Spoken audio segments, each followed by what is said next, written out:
Rich here, and this is my Traxxas 4x4 VXL mods and upgrades video. I've been quite a busy little boy, spending quite a bit of money, doing quite a few mods to the car, so I'm going to get the camera off the tripod, talk you through exactly what I've been done. Some of them are good, and one in particular not so good, but keep watching to see what that is. Lots more planned for this car over the next few months, so if you don't miss its exploits, of which there's quite a few coming up this week, then don't forget to subscribe. Anyway, let's get the body off this bad boy, see what Richie's been up to. Well, first up, most obviously, is the Mambrax ESC from Castle, and a Castle 4600 kV motor. I've got a 5700 kV motor, but in the initial test of this, when I was out doing the speed runs, I felt the transmission had quite a bit of transmission loss in there, quite a bit of drag from the transmission. So I downsized my motor. I didn't opt for the Castle 3800 kV motor, as the stock velineon motor is 3500 kV, so to step up 300 kV just seemed crazy to my mind, so that's why I've gone for the 4600, but I felt the 5700 would be a bridge too far.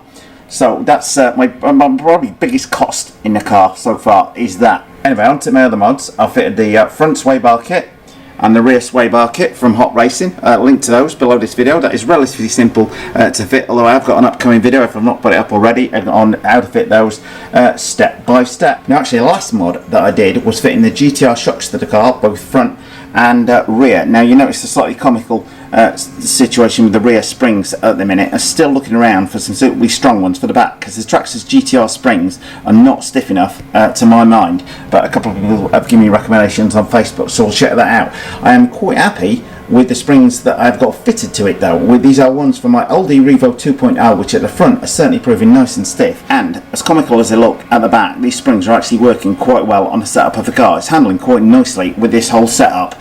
With the sway bars, it's bizarre. The thing manages to ride itself on an angle, flip over 90 degrees, 180 degrees, and manages to twist itself back upright. Now I think part of that is due to the rigidness of the sway bars. Well, I mentioned I talk about the good and the bad on the mods I've done on this car.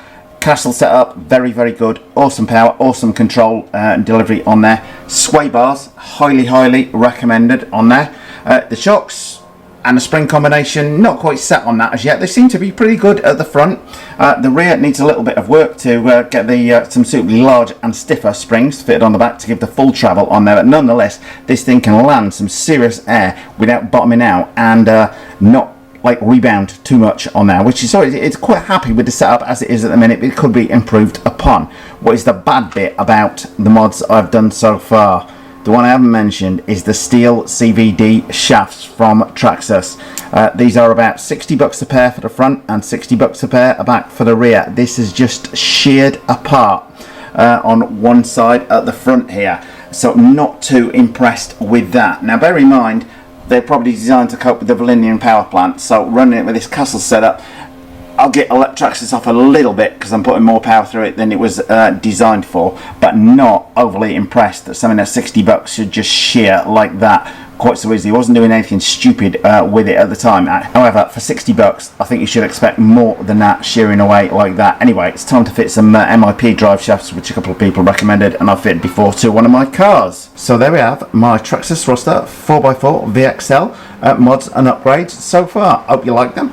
Any comments or questions on them, there's links to all the part numbers to all this stuff below the video if you're interested and you want to see more of this car running in anger, because I've been testing it on 4S, but it's not running on 4S again until I cut down this piece of brass and fit a couple of little pieces in there to keep the front down, because this thing has got such an excess of power on 4S. If you've not seen the 4S brutal runs video, then do check that out, because this thing has certainly got some ferocious bite to it with this Castle power plant in there. So if you don't want to miss the future runs of this car, guys, as ever, don't forget to subscribe. We hope you liked this video. If you did, please click on the circle image to subscribe, and if you hit subscribe, then don't forget to hit that little notifications bell next to it.